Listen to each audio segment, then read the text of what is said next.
ada shalom. Selamat hari Minggu yang diberkati. Seperti biasa katakan bersama saya orang yang paling disayang sama Tuhan. Saya orang yang dibenarkan karena iman dalam Kristus Yesus. Lihat kiri kanan, depan belakang, katakan kepada mereka, kamu juga. Amin. Hari ini saya mau melanjutkan khotbah saya tentang perjamuan kudus. Minggu yang lalu kita sudah sama-sama sedikit melihat tentang perjamuan kudus. Hari ini saya mau bahas semuanya tentang perjamuan kudus. Kita akan sama-sama melihat dari apa yang Yesus katakan waktu Yesus mengadakan perjamuan kudus semalam sebelum dia diserahkan bersama dengan murid-muridnya.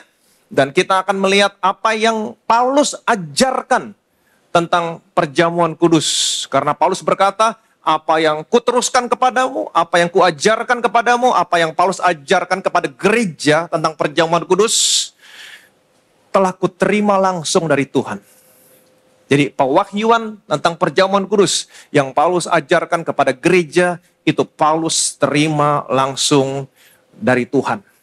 Dengan kata lain, kita mau belajar perjamuan kudus langsung dari Tuhan Yesus.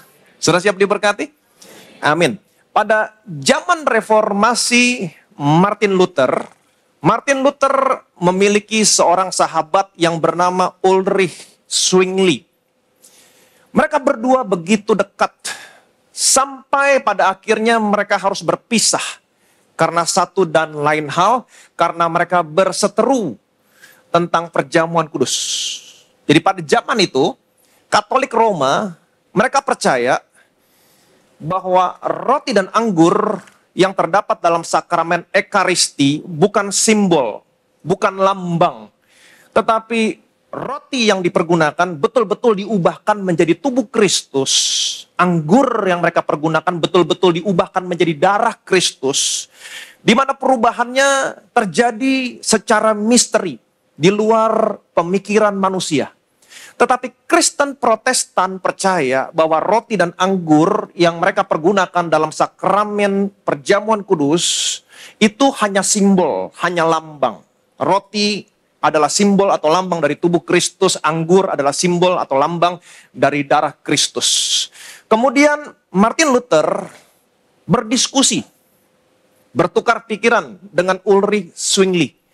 Martin Luther berpendapat, waktu kita mengambil bagian dalam perjamuan kudus, Martin Luther percaya ada kehadiran yang nyata dari tubuh dan darah Kristus di bawah roti dan anggur. Tetapi sahabatnya, Ulrich Zwingli tetap berpendapat, roti dan anggur hanya lambang, hanya simbol dari tubuh dan darah Kristus. Kemudian Ulrich berkata begini, bukankah waktu Tuhan Yesus berkata, aku adalah pintu, Yesus bukan papan? Bukankah waktu Yesus berkata, aku adalah pokok, Yesus bukan pohon? Jadi ini semua simbol, ini semua lambang. Tapi Martin Luther bersikeras, no, tidak begitu. Dan mereka berseteru. Akhirnya mereka berpisah. Karena mereka berbeda pendapat tentang perjamuan kudus. Itu sebabnya sampai hari ini ada begitu banyak pandangan, ada begitu banyak pendapat tentang perjamuan kudus. Kita tahu sekarang ada begitu banyak denominasi gereja. Masing-masing denominasi punya pandangan sendiri-sendiri tentang perjamuan kudus. Tapi hari ini saya mau ajak saudara untuk melihat bukan tentang kata siapapun, tapi kita akan sama-sama melihat apa yang Alkitab katakan tentang perjamuan kudus. Saudara siap diberkati? Oke, Matius pasal 26 ayat yang ke-26. Dan ketika mereka sedang makan, Yesus mengambil roti, mengucap berkat, memecah-mecahkannya, lalu memberikannya kepada murid-muridnya dan berkata, ambillah, makanlah, inilah tubuhku. Semalam sebelum Yesus diserahkan, Yesus mengadakan perjamuan kudus bersama dengan murid-muridnya di ruangan atas. Dan ini yang Yesus lakukan. Dan ketika mereka sedang makan, Yesus mengambil roti, dia mengucap berkat, mengucapkan perkataan-perkataan yang baik, kemudian memecah-mecahkannya, lalu memberikannya kepada murid-muridnya dan berkata, ambillah, makanlah, inilah tubuhku. Perhatikan baik-baik urutannya. Saya mau saudara melihat urutannya. Yesus mengambil roti, mengucap berkat, dia memecah-mecahkan, kemudian memberikan kepada murid-muridnya sambil berkata, ambillah. Setelah itu Tuhan berkata, makanlah. Setelah itu Tuhan berkata, inilah tubuhku. Oke, kemudian ayat yang ke-27, ke-28. Sesudah itu, ia mengambil cawan, mengucap syukur, lalu memberikannya kepada mereka dan berkata, minumlah kamu semua dari cawan ini. Sebab inilah darahku, darah perjanjian yang ditumpahkan bagi banyak orang untuk pengampunan dosa. Sesudah itu ia mengambil cawan, mengucap syukur, lalu memberikannya kepada mereka dan berkata, minumlah kamu semua dari cawan ini. Setelah itu Tuhan Yesus berkata, sebab inilah darahku, darah perjanjian yang ditumpahkan bagi banyak orang untuk pengampunan dosa. Perhatikan sekali lagi urutannya. Dia mengambil cawan, mengucap syukur, kemudian memberikan cawannya kepada murid-muridnya, dan dia berkata, minumlah kamu semua dari cawan ini.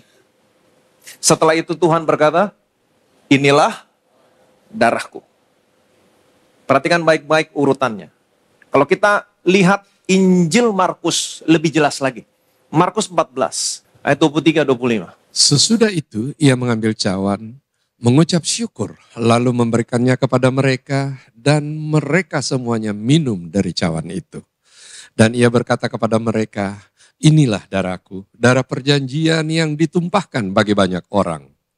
Aku berkata kepadamu, sesungguhnya aku tidak akan minum lagi hasil pokok anggur sampai pada hari aku meminumnya, yaitu yang baru dalam kerajaan Allah. Sesudah itu ia mengambil cawan, mengucap syukur, lalu memberikannya kepada mereka, dan mereka semuanya minum dari cawan itu. Setelah murid-muridnya minum, setelah anggurnya masuk ke dalam tubuh murid-muridnya, kemudian Yesus berkata, inilah darahku, darah perjanjian yang ditumpahkan bagi banyak orang. Perhatikan baik-baik urutannya. Dia mengambil cawan, mengucap syukur, kemudian memberikan cawan itu kepada murid-muridnya. Setelah itu murid-muridnya minum. Dan mereka semua minum dari cawan itu. Sesudah itu Yesus berkata, inilah darahku. Sesudah murid-muridnya minum, setelah anggurnya masuk ke dalam tubuh murid-muridnya, Yesus berkata, inilah darahku. Saya mengajak saudara untuk melihat urutannya. Kenapa? Karena urutannya begitu penting. Pertanyaan saya, bagaimana urutannya? Apakah Yesus terlebih dahulu berkata, minumlah, setelah itu Yesus berkata, inilah darahku, atau Yesus berkata terlebih dahulu, inilah darahku, minumlah kamu semua? Yang mana yang benar urutannya? Yesus terlebih dahulu berkata, minumlah kamu semua dari cawan ini. Setelah murid-muridnya minum, baru Yesus berkata, inilah darahku. Urutannya begitu penting. Kenapa begitu penting? Karena ada saatnya di mana roti dan anggur adalah simbol lambang dari tubuh dan darah Kristus. Dan ada saatnya roti dan anggur adalah benar-benar tubuh dan darah Kristus. Itu sebabnya saya mengajak saudara untuk melihat urutannya. Apa yang Yesus lakukan. Waktu saudara mengangkat roti. Waktu roti ada di tangan saudara. Waktu saudara mengangkat roti. Roti yang ada di tangan saudara. Ini adalah roti yang sama seperti roti yang pada umumnya. Common. Kapan roti ini menjadi roti bukan seperti roti yang biasa pada umumnya. Uncommon. Holy. Kapan? Waktu saudara datang di hadapan Tuhan. Saudara mengangkat roti. Saudara mengucap syukur. Ingat baik-baik, Yesus mengangkat roti, dia mengucap syukur. Kita mengucap syukur terlebih dahulu. Setiap kali kita perjamuan kudus, kita mengucap syukur terlebih dahulu. Mengucap syukur, mengucap berkat. Aku bersyukur Tuhan buat tubuh yang dihancurkan, diremukan di atas kayu salib. Engkau hancur-hancuran, sesungguhnya engkau sedang menanggung semua penyakit kami. Kalau engkau sudah tanggung semua penyakit kami, tidak boleh ada satupun penyakit dalam tubuhku. Oleh bilur-bilurmu, semua penyakitku disembuhkan. Hari ini aku terima hidup yang sehat. Aku terima tubuh yang lebih kuat. Dalam nama Tuhan Yesus Kristus. Kita makan. Setelah saudara makan, inilah tubuh Yesus Kristus. Amin. Jadi perhatikan baik-baik. Kapan rotinya bukan lagi menjadi roti yang biasa seperti pada umumnya? Kapan? Waktu kamu makan. Waktu roti ini masuk ke dalam tubuhmu, apa yang kamu makan itulah tubuh Kristus. Begitu juga dengan cawannya. Waktu saudara mengangkat cawan yang berisi anggur, anggur yang ada di dalam cawan yang kamu angkat, ini adalah anggur yang sama seperti anggur pada umumnya. Common. Kapan anggur ini menjadi anggur yang bukan seperti anggur biasa pada umumnya? Uncommon, holy. Menjadi darah Kristus. Kapan? Waktu kamu datang di hadapan Tuhan, mengangkat cawan yang berisi anggur. Kita mengucap syukur terlebih dahulu. Mengucap berkat, mengucap syukur. Aku bersyukur Tuhan buat darah yang tercurah di atas kayu salib. Sebagai materai dari perjanjian yang baru, yang kekal. Yang memberikan pengampunan atas semua dosa, kesalahan, pelanggaran kami. Aku bersyukur buat darah yang tercurah. Menguduskan, membenarkan kami satu kali untuk selama-lamanya. Karena kami sudah dikuduskan, dibenarkan oleh darahmu. Kami dilayakkan menerima semua berkat warisan orang benar dan orang-orang kudus. Dalam nama Tuhan Yesus Kristus. Saudara minum, inilah darah Tuhan Yesus Kristus. Waktu kamu minum, waktu anggur masuk ke dalam tubuhmu, apa yang kamu minum, itulah darah Yesus. Amin. Jadi urutannya begitu penting sekali. Selama roti dan anggur masih ada di luar, itu adalah lambang, simbol dari tubuh dan darah Kristus. Tapi waktu roti dan anggur masuk ke dalam tubuhmu, apa yang kamu makan, kamu minum, itulah tubuh dan darah Kristus. Ini yang saya percaya. Itu sebabnya apa yang Yesus katakan dalam Yohanes pasal 6, itu bukan simbol, itu bukan lambang. Roti yang kuberikan ialah dagingku. Yang akan kuberikan untuk hidup, yang akan kuberikan untuk hidup dunia. Jadi ini yang kita percaya. Ini yang saya percaya. Amin. Ini yang gereja ini percaya. Jadi selama ada di luar, kita perhatikan baik-baik. Selama ada di luar, dia mengangkat roti, dia mengucap berkat. Dia mengucap syukur, dia membagikan.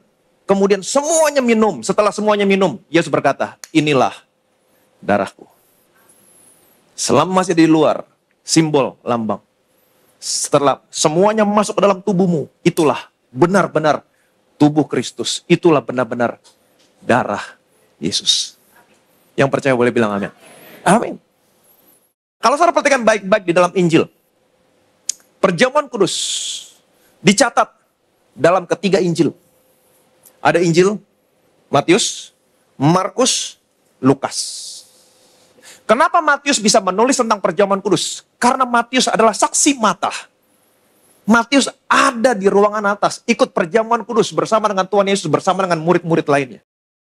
Itu sebabnya dia bisa menulis tentang perjamuan kudus. Bagaimana dengan Markus? Kenapa Markus bisa menulis tentang perjamuan kudus? Saya percaya Markus belajar dari Petrus. Karena dalam suratnya, 1 Petrus 5 ayat 13, di situ Petrus menyebut Markus sebagai anaknya. Markus anakku. Jadi saya percaya Markus belajar dari Petrus. Bagaimana dengan Lukas? Kenapa Lukas bisa menulis tentang perjamuan kudus? Saya percaya Lukas belajar dari Paulus. Ingat baik-baik, karena Lukas adalah teman sekerja, partnernya Paulus dalam memberitakan Injil. Dan kita bisa melihat dari tulisan Lukas. Lukas menulis tentang perjamuan kudus sama seperti apa yang Paulus tulis. Perbuatlah ini menjadi peringatan akan aku. Jadi tidak semua murid Tuhan Yesus mendapat pewahyuan tentang perjamuan kudus. Jadi tidak semua murid Tuhan Yesus mendapat pewahyuan tentang apa yang Yesus katakan dan tentang apa yang Yesus ajarkan. Tidak semua murid-murid. Sekalipun bersama-sama dengan Yesus, tidak semuanya mendapat pewahyuan tentang apa yang Yesus ajarkan. Tentang apa yang Yesus katakan. Sebagai contoh, Petrus tidak mengerti tentang salib Yesus. Dia tidak mendapat pewahyuan tentang salib Yesus. Itu sebabnya waktu Yesus berbicara tentang salib, tentang kematian, Petrus sempat berkata, sempat menarik Yesus. Sekiranya Allah tidak menimpakan hal ini kepadamu, sekali-kali hal ini tidak pernah terjadi atas kamu. Petrus tidak pernah mengerti tujuan salib Yesus. Jadi saudara bisa bayangkan, pada akhirnya, selama 3,5 tahun, di ruangan atas, Yesus berkata kepada mereka, masih banyak hal yang belum aku katakan kepadamu. Tapi enggak sekarang. Karena kamu belum sanggup menanggungnya.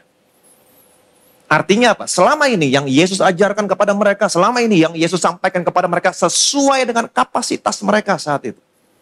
Masih banyak yang belum mereka mengerti. Tapi Tuhan berkata begini, tetapi apabila Ia datang, siapa Ia di sini? Roh kebenaran, Roh Kudus. Ia akan memimpin kamu kepada seluruh kebenaran. Allah memberikan Roh Kudus.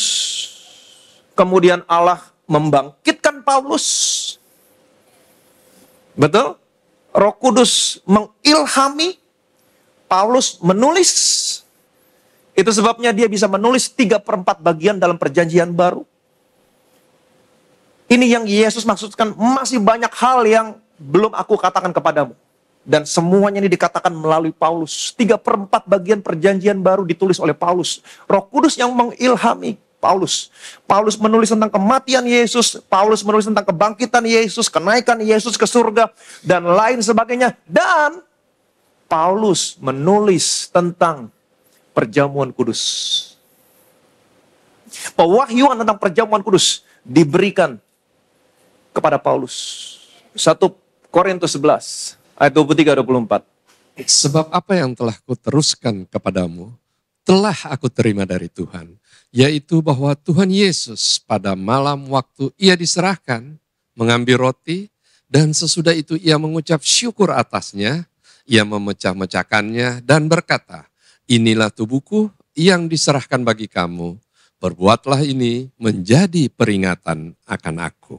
Sebab apa yang telah kuteruskan kepadamu, Paulus berkata kepada gereja yang ada di Korintus, sebab apa yang telah kuteruskan kepadamu, kepada gereja, telah aku terima dari Tuhan.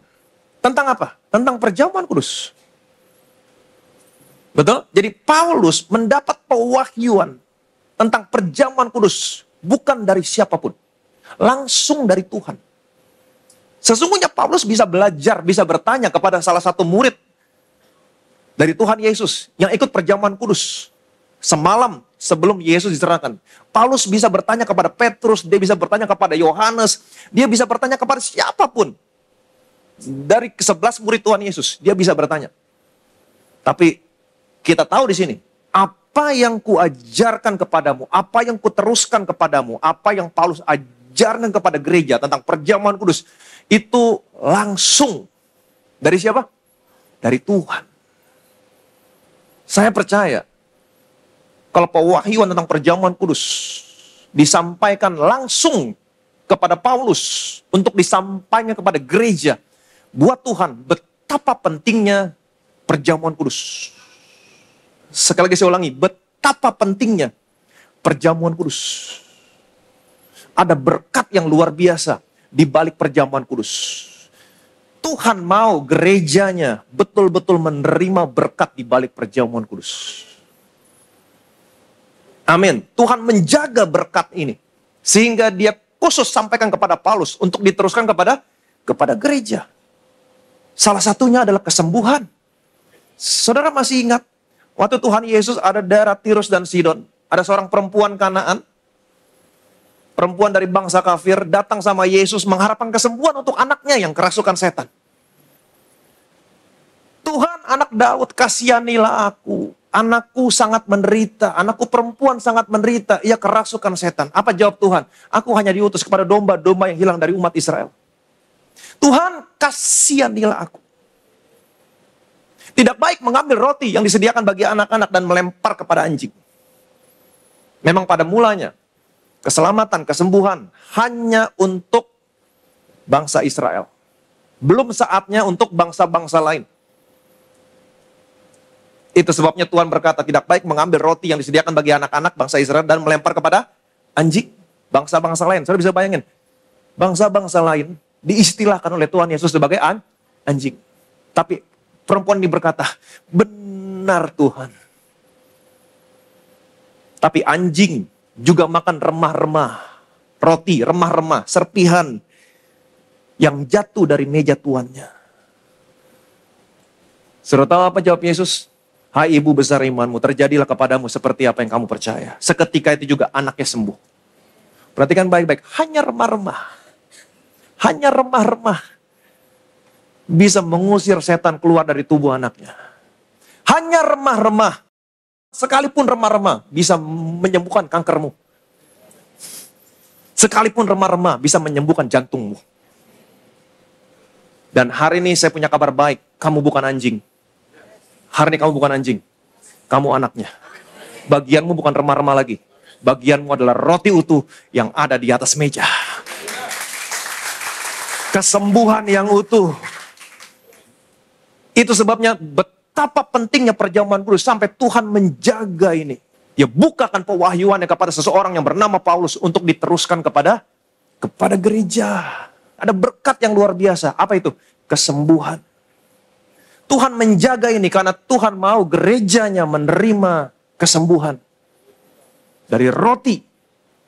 Dari kesembuhan. Yang seharusnya menjadi milik anak-anaknya. Itu sebabnya saya percaya. Kenapa sejak zaman gereja mula-mula, iblis selalu menyerang perjamuan kudus. Karena iblis tidak mau gerejanya, anak-anak yang menerima berkat ini, kesembuhan. Iblis nggak mau. Itu sebabnya ada begitu banyak pandangan yang semua lahir dari akal pikiran manusia. Dan saya percaya semuanya, iblis ada di balik semuanya ini. Untuk apa? Supaya gereja tidak menerima berkat yang luar biasa yang sudah Tuhan sediakan, yang Tuhan jaga. Kesembuhan. Bahkan zaman gereja mula-mula, mereka melakukan dengan cara yang salah. Sampai-sampai Paulus berkata, setiap kali kamu berkumpul bukan untuk makan perjamuan Tuhan. Ada sesuatu yang miss, ada sesuatu yang hilang. Cara mereka salah. Kalau saudara baca ayatnya, apa yang mereka lakukan? Mereka datang, mereka makan rotinya sampai kenyang. Mereka mabuk dengan anggurnya. Ada sesuatu yang miss. Saya percaya iblis ada di balik semuanya ini. Karena kenapa? Karena iblis tidak mau gereja menerima berkat yang ada di balik perjamuan kudus. Kesembuhan. Itu sebabnya Paulus berkata, itu sebabnya banyak di antara kamu yang lemah, yang sakit, dan tidak sedikit yang meninggal. Ini penghukuman atas dunia ini. Dan saya mau saudara mengerti, waktu Allah menciptakan manusia, Allah tidak pernah merancangkan manusia untuk mati. Yang percaya boleh bilang amin. Kenapa? Karena waktu Allah menciptakan manusia, Allah tidak pernah mengatakan umur manusia sekian. Nggak pernah. Artinya apa? Waktu Allah menciptakan manusia, Allah merancangkan manusia untuk hidup selama-lamanya. Tapi apa yang terjadi? Waktu manusia jatuh dalam dosa, maut datang. Upah dosa adalah maut. Maut datang. Setelah maut datang, apa yang terjadi? Manusia menjadi lemah, sakit, dan pada akhirnya manusia mengalami kematian. Ini bukan rancangan Tuhan. Tuhan tidak pernah merancangkan kamu lemah, sakit, mengalami kematian. Jadi kalau hari yang sakit, lemah, saya mau saudara mengerti, itu bukan rancangan Tuhan. Amin. Dan Tuhan memberikan ketersediaan sama saudara untuk membebaskan kamu dari penghukuman yang terjadi atas dunia ini, lemah, sakit, meninggal. Gara-gara satu tindakan yang sederhana yang manusia lakukan di awal dunia, makan. Tapi dia makan buah dari pohon yang salah. Betul? Apa yang terjadi? Manusia lemah, sakit, dan meninggal. Dan saya percaya saudara dan saya bisa dibebaskan dari semua ini. Dengan satu tindakan yang sama, yang sederhana. Apa itu? Makan. Makan apa? Tubuh dan darah Tuhan. Amin. Tuhan jaga betul perjamuan kudus. Tuhan mau gerejanya, saudara dan saya, menerima benefitnya. Selanjutnya Paulus berkata begini, ayat 27. Jadi, barang siapa dengan cara yang tidak layak makan roti atau minum cawan Tuhan, ia berdosa terhadap tubuh dan darah Tuhan. Jadi, barang siapa dengan cara yang tidak layak makan roti atau minum cawan Tuhan, ia berdosa terhadap tubuh dan darah Tuhan. Paulus berkata, barang siapa makan dengan cara yang tidak layak, caranya yang tidak layak. Bukan orangnya yang tidak layak, tapi caranya yang tidak layak. Kebanyakan orang berkata, kalau kamu dosa, jangan terima perjamuan kudus, kamu gak layak. Tuhan mati untuk orang berdosa. Tuhan mati untuk orang yang tidak layak. Jadi saya percaya perjamuan kudus untuk orang yang tidak layak. Kalau saudara makan perjamuan kudus, masih memiliki kesadaran akan dosa, saudara makan dengan cara yang tidak layak. Saudara berdosa terhadap tubuh dan darah Tuhan. Menghina. Ingat baik-baik, dia tergantung di sana. Sebagai korban untuk dosamu. 1 kali. Untuk berapa lama? Selama-lamanya. Tapi kalau saudara masih memiliki kesadaran akan dosa, saya dosa Tuhan, saya dosa Tuhan. Artinya apa? Saudara mau mengatakan, Tuhan apa yang kau lakukan di atas kayu salib belum cukup. Saya masih dosa. Kamu menghina. Kalau kamu makan dengan cara yang demikian, kamu makan dengan cara yang tidak layak. Kamu berdosa terhadap tubuh dan darah Tuhan. Jadi bukan tentang orangnya, tentang caranya. Amin. Ayat yang ke-28. Karena itu, hendaklah tiap-tiap orang menguji dirinya sendiri, dan baru sesudah itu ia makan roti dan minum dari cawan itu. Karena itu hendaklah tiap-tiap orang menguji dirinya sendiri. Dan baru sesudah itu ia makan roti dan minum dari cawan itu. Sebelum kamu makan roti dan minum dari cawan, kamu menguji dirimu. Bukan menguji apakah saya dosa, apakah saya benar, bukan. Kata menguji di sini, perhatikan baik-baik. Terjemahannya adalah dokimaso, examine for the good things, memeriksa untuk hal yang baik. Waktu sebelum kamu makan, sebelum kamu minum, apakah kamu mengetahui bahwa perjamuan kudus yang akan kamu terima mendatangkan sesuatu yang baik dalam hidupmu? Apakah kamu tahu tubuhnya dihancurkan supaya hari ini penyakitmu disembuhkan? Apakah kamu tahu uji dirimu untuk hal-hal yang baik? Apakah kamu tahu darahnya tercurah untuk pengampunan dosamu? Sebelum kamu makan, pastikan kamu tahu. Perjamuan kudus mendatangkan sesuatu yang baik dalam hidupmu. Amin. Kenapa kamu harus tahu? Karena ayat berikutnya ini penting sekali. Kalau sampai kamu nggak tahu, kamu tidak akan pernah mengakui. Karena ayat berikutnya berkata begini, ayat 29. Karena barang siapa makan dan minum tanpa mengakui tubuh Tuhan, ia mendatangkan hukuman atas dirinya. Karena barang siapa makan dan minum tanpa mengakui tubuh Tuhan, mengakui. Untuk bisa mengakui, kamu harus tahu terlebih dahulu untuk apa tubuhnya dihancurkan, untuk apa darahnya dicurahkan. Uji dirimu, apakah saya tahu perjamuan kudus ini mendatangkan sesuatu yang baik dalam hidup saya? Apakah kamu tahu tubuhnya dihancurkan untuk kesembuhanmu? Apakah kamu tahu darahnya dicurahkan untuk pengampunan dosamu? Pastikan sebelum kamu makan, kamu tahu. Uji dirimu. Karena kalau kamu nggak tahu, kamu tidak mengakui. Ayat berikutnya mengatakan, karena barang siapa makan dan minum tanpa mengakui tubuh Tuhan, ia mendatangkan hukuman atas dirinya. Hukuman sudah ada. Bukan Tuhan yang menghukum. Hukuman sudah ada dalam dunia ini. Sejak Adam jatuh dalam dosa, manusia menjadi lemah, sakit, dan tidak sedikit yang meninggal.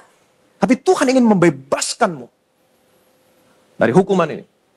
Barang siapa makan dan minum tanpa mengakui tubuh Tuhan, ia mendatangkan hukuman atas dirinya. Kata mengakui di sini, perhatikan baik-baik. Terjemahannya adalah diakrino. To separate the two. Make a distinction. Membuat perbedaan. Kamu harus membedakan. Untuk apa tubuhnya dihancurkan. Kamu harus buat perbedaan. Untuk apa darahnya dicurahkan. Perhatikan baik-baik kalimatnya. Ini agak aneh. Kalau saudara perhatikan baik-baik, kalimatnya agak aneh. Karena, ingat baik-baik, perjamuan kudus ada dua elemen. Tubuh dan darah. Barang siapa makan. Apa yang kamu makan? Tubuh. Dan minum, apa yang kamu minum?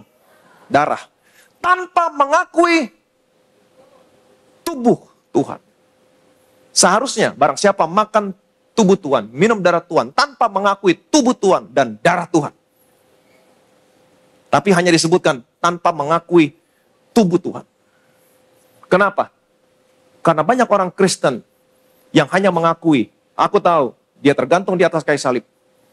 untuk pengampunan dosaku. That's it. Mereka tidak percaya. Banyak orang Kristen yang tidak percaya. Dia tergantung hancur-hancuran untuk menyembuhkan penyakitku. Ini yang terjadi. Itu sebabnya, kalau saudara baca Yesaya pasal 53, ada kata sesungguhnya di sana.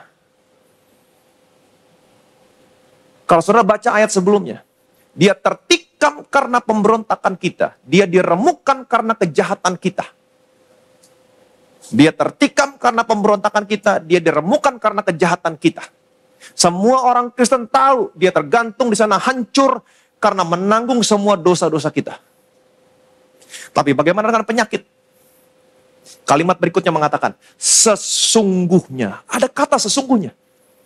Sesungguhnya penyakit kitalah yang ditanggungnya. Waktu berbicara tentang penyakit, Alkitab menekankan sesungguhnya. Kenapa? Supaya kamu percaya. Tapi waktu Alkitab berkata, dia tertikam karena pemberontakan kita. Dia diremukkan karena kejahatan. Tidak ada kata sesungguhnya. Seharusnya sesungguhnya dia tertikam karena pemberontakan kita. Kenapa? Karena orang Kristen sudah tahu, dia tertikam, dihancurkan, diremukkan untuk dosa-dosa saya. Tapi bagaimana dengan penyakit? Banyak orang Kristen yang tidak percaya. Barang siapa makan dan minum tanpa mengakui tubuh Tuhan. Orang Kristen hanya tahu dosa saya diampuni, tapi mereka tidak pernah mengakui untuk apa tubuhnya dihancurkan. Mengakui, diakrino, to separate the two, make a distinction.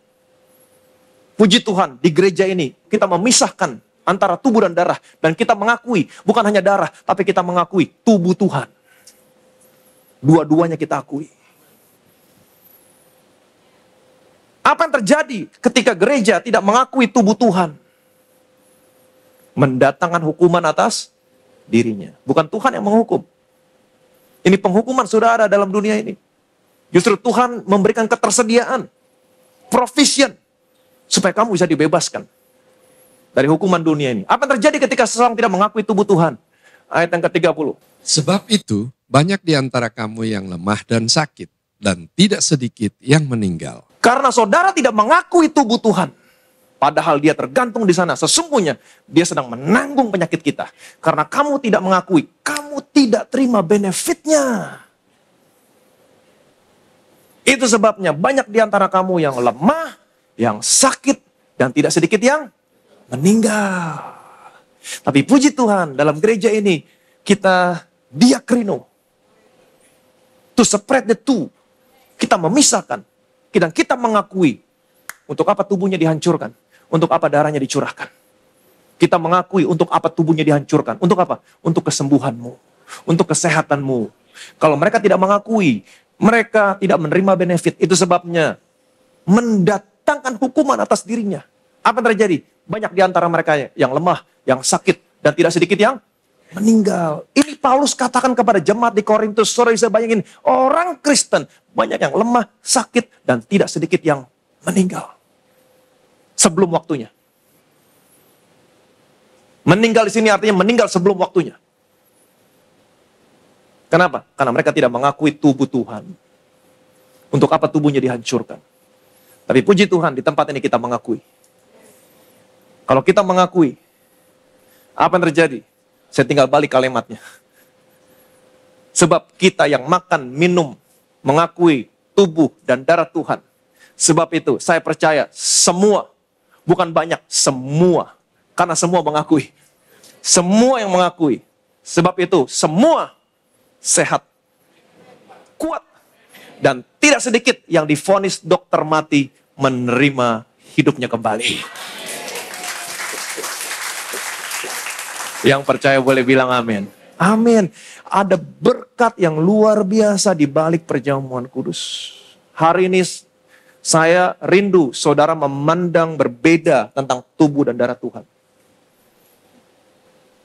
Amin. Pewahyuan ini diberikan Yesus bukan kepada siapapun, tapi kepada Paulus. Paulus berkata, apa yang kuterima dari Tuhan tentang perjamuan kudus, aku teruskan kepadamu, aku ajarkan kepadamu, kepada gereja. Yang pertama, kamu makan dengan cara yang layak. Amin. Bagaimana dengan cara yang layak? Paulus berkata, uji dirimu sebelum kamu makan. Dokimaso, examine for good things. Pastikan kamu tahu bahwa perjamuan kudus ini mendatangkan sesuatu yang baik dalam hidup saya. Pastikan kamu tahu untuk apa tubuhnya dihancurkan. Untuk kesembuhanmu. Pastikan kamu tahu untuk apa darahnya dicurahkan. Untuk pengampunan dosamu. Sesudah itu, kamu makan, kamu minum, kamu akui. Kamu deklarasikan. Kamu bersyukur untuk tubuh yang dihancurkan. Kamu bersyukur untuk darah yang dicurahkan. Kalau kamu mengakui, apa yang terjadi? Kita lihat negatifnya tadi, kebalikannya. Kalau kamu tidak mengakui, sebab itu banyak di antara kamu yang lemah, yang sakit, dan tidak sedikit yang meninggal. Tapi kita yang mengakui. Kita yang mengakui. Kita terima kebalikannya. Sebab itu semua jemaat Bethesda, semuanya sehat, kuat, dan tidak sedikit yang divonis dokter mati. Kamu harus terima hidupmu kembali. Amin. Seperti Yohanes 6 mengatakan, roti yang kuberikan adalah dagingku, yang aku berikan untuk hidup dunia. Barang siapa makan dagingku, dia akan hidup selama-lamanya. Enggak semua bilang amin. Amin. Saudara belajar sesuatu hari ini? Saudara diberkati? Yes. Miliki pandangan yang lebih lagi tentang tubuh dan darah Tuhan. Ini penting sekali. Ini warisan. Saya mau saudara mengerti, apa yang Yesus ajarkan di ruangan atas. Apa yang dia ajarkan di ruangan atas. Itu wasiat. Kata-kata terakhir Tuhan Yesus. Kata-kata terakhir seseorang. Itu merupakan hal yang sangat penting sekali. Kata-kata terakhir Tuhan Yesus di ruangan atas. Itu semua berbicara tentang warisan untuk gereja. Tapi Tuhan berkata, apa yang kukatakan kepadamu? Kamu belum mengerti semuanya. Tapi nanti kalau Roh Kudus datang, Dia akan menuntun kamu kepada semua kebenaran. Setelah Roh Kudus datang, Tuhan bangkitin Paulus. Roh Kudus yang mengilhami. Paulus sekretarisnya. Paulus menulis semuanya. Kematian Yesus, kebangkitan Yesus, kenaikan Yesus ke surga. Tentang Roh Kudus. Tentang kebenaran karena iman. Dan yang paling penting, tentang perjamuan kudus. Tuhan kasih kepada seseorang. Karena Tuhan tahu betapa pentingnya ini. Tuhan mau gerejanya, anak-anaknya menerima berkat di balik perjamuan kudus. Ada benefit yang luar biasa di balik tubuh dan darah Kristus. Ada kesembuhan di sana. Kita sudah lihat cerita tentang perempuan Kanan. Kalau remah-remahnya saja, remahnya ya, remah loh, remah. Bukan roti utuh, remah. Saudara pegang roti, ada yang jatuh, itu aja bisa menyembuhkan. Gimana roti utuh? Tubuhnya, perjamuan kudus yang kita terima setiap hari Minggu. Dan Paulus mengajarkan bagaimana caranya supaya kita menerima benefit dari perjamuan kudus. Makan dengan cara yang layak. Bagaimana cara yang layak? Examine for a good things. Pastikan sebelum kamu terima, kamu tahu bahwa perjamuan kudus ini bukan mendatangkan kutuk. Tapi mendatangkan sesuatu yang baik dalam hidup saya. Saya tahu, pastikan, saya tahu tubuhnya dihancurkan. Supaya hari ini saya menerima kesembuhan dan kesehatan. Pastikan kamu tahu darahnya dia sudah tercurah untuk membenarkan di hadapan dia sampai selama-lamanya. Kamu terima, kamu tahu sesuatu yang baik, kamu akuin, kamu deklarasikan, kamu mengucap syukur, kamu makan. Dan semua benefit yang Tuhan jaga di balik perjamuan kudus ini, hari ini kamu terima. Banyak di antara kamu, semuanya, kamu sehat, kamu kuat. Banyak di antara kamu yang divonis dokter, kematian, kamu akan terima hidupmu kembali. Yang percaya boleh bilang amin. Berikan kemuliaan dan meriah bagi nama Yesus. Betapa kami bersyukur Tuhan, buat tubuhmu, buat darahmu. Di mana pewahyuan tentang perjamuan kudus ini, Engkau berikan kepada seseorang yang bernama Paulus. Dan Paulus meneruskan kepada gerejanya. Engkau menjaga.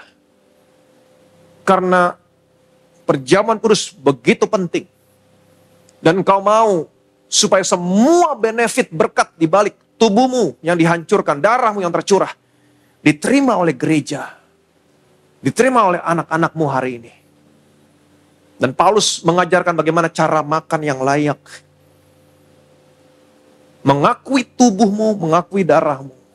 Mengetahui bahwa perjamuan kudus mendatangkan sesuatu yang baik. Engkau memberikan ketersediaan, provision, untuk membebaskan kami dari penghukuman dunia. Dan hari ini Tuhan, kami percaya, kami bersyukur, di dalam gereja ini, kami makan dengan cara yang layak. Karena kami tahu, perjamuan kudus mendatangkan sesuatu yang baik dalam hidup kami. Kami tahu untuk apa tubuhnya dihancurkan. Kami tahu untuk apa darahnya dicurahkan. Kami mengakui kedua-duanya. Itu sebabnya kami percaya semua anak-anakmu yang ada dalam gereja ini, mereka menerima berkat yang luar biasa. Kalau remah-remahnya saja bisa menyembuhkan, bisa mengusir setan. Kami percaya roti utuh yang kami terima, kesembuhan yang menjadi hak kami sebagai anak-anakmu hari ini Tuhan. Kami semua sehat, kami semua kuat. Dan tidak sedikit anak-anakmu di tempat ini, kalau dokter memvonis mereka mati, hari ini mereka terima hidup mereka kembali.